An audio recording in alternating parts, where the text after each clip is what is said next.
જય સ્વામિનારાયણ મિત્રો. વાગી ગયા તો ભાઈ આજે 8:15 કેમ કે થયું તું મોડું. પછી તો વાલા નાહી ધોઈને સીધા ઉપડા આપણે માર્કેટ.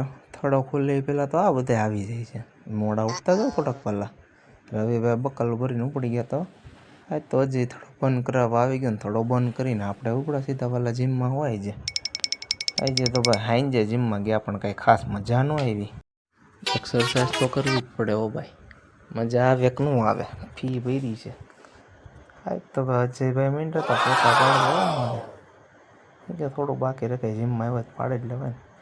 પછી આપણે વાલા એક પછી એક એક્સરસાઇઝ કરી દીધી ચાલુ, ફટાફટ પૂરી કરીને ભાવવું હતું ઘરે હો.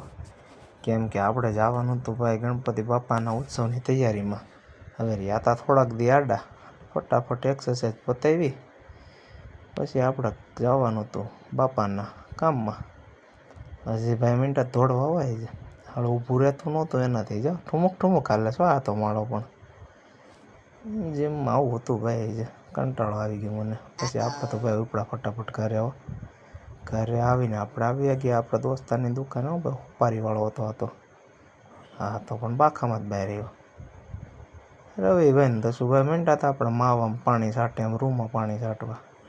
પછી ભાઈ રૂ લપાલપ મીંડા બધા લગાડવા. હા તો મને લાઇટના ચપકારા માર્યા હો, પણ વીજળી જ કરવાની છે. વરસાદ આવે એવું કરી માહોલ બનાવી દીધો છો વાલા આપણા જીનપરા યુવા ગ્રુપના સભ્યોએ. આ વખતે કંઈક નવું થવાનું છે જીનપરામાં. જો એ જોવું હોય તો જીનપરા ગણપતિના દર્શન કરવા તો આવવું પડશે વાલા, એમનેમ લાભ ન મળે. બસ આમ જ તમારો પ્રેમ જોઈ છે ભાઈ, લાઇકને ફોલો કરતા જજો ભૂલતા નહીં. જય સ્વામી.